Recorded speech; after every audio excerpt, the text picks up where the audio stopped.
This is a lot of important points. It's October 26th, 2024.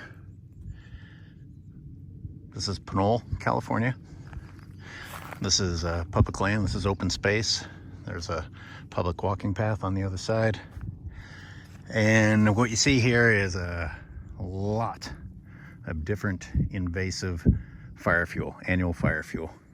Just a wide variety of different types.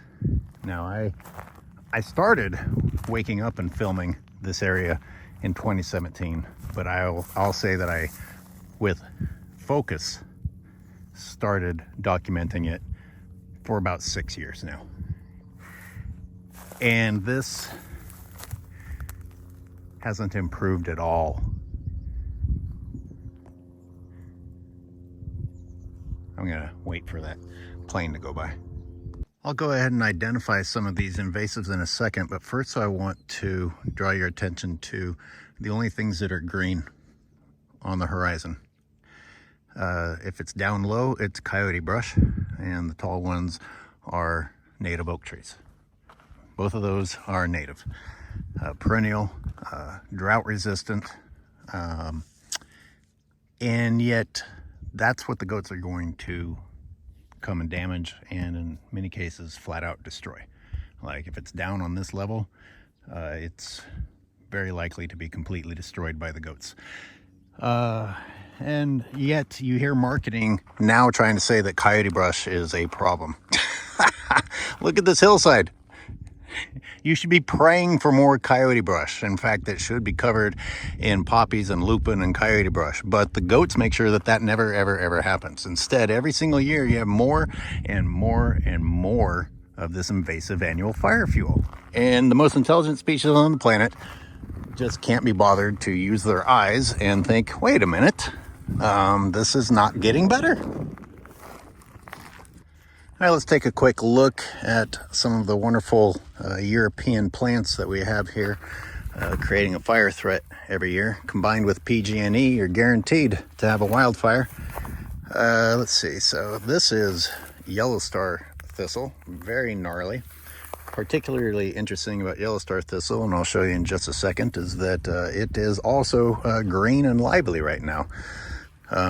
This is just the dead yellow star thistle, and then you have some dried up Italian thistle, and you have some tall bull thistle back here, and you also have some of the tall stuff is radish.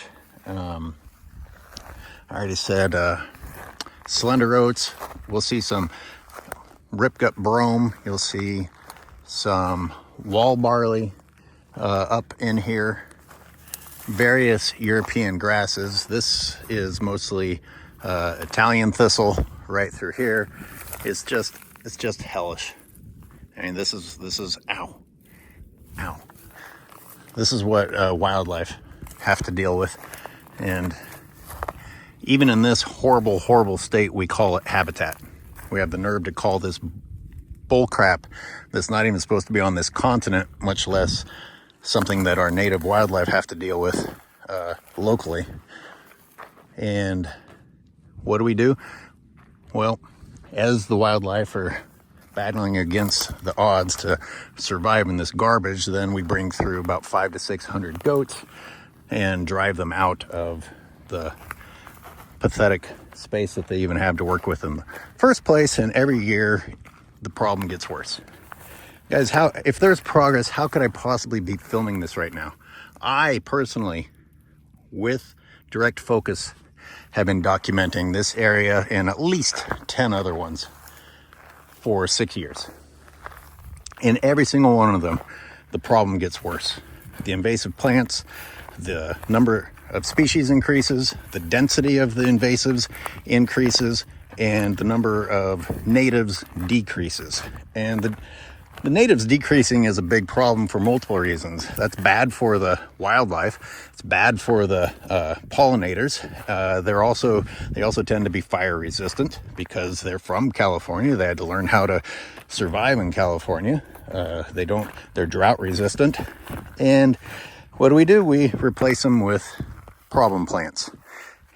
not only did we bring in the problem plants when we arrived from Europe, but now we're using the same problem, livestock that brought the native plants to an end. Now we're using livestock to supposedly fight that problem. And here is your wonderful victory. Like I said, yellow star thistle is actually flowering at the same time that it's looking anciently dead. So I'm going to keep this short. One of the reasons I haven't published a lot of stuff is that I'll end up filming like 20 hours of footage every single time I go to a location, thinking I'll edit it into something wonderful, and then of course it's just overwhelming and I don't get around to it. There's your warm-up for Pinole Valley Ridge Trail and the open space that is just getting massacred every single year. Actually, just let me show you the poison hemlock, another gift. Another gift associated with animal agriculture. Now all dried up. Previously it was just offering poison. And now it is offering itself up as fire fuel. Awesome. Awesome. We got a little variety pack of wonderful European thistles. Thank you. Thank you so much. You really, really improved California. Good Lord.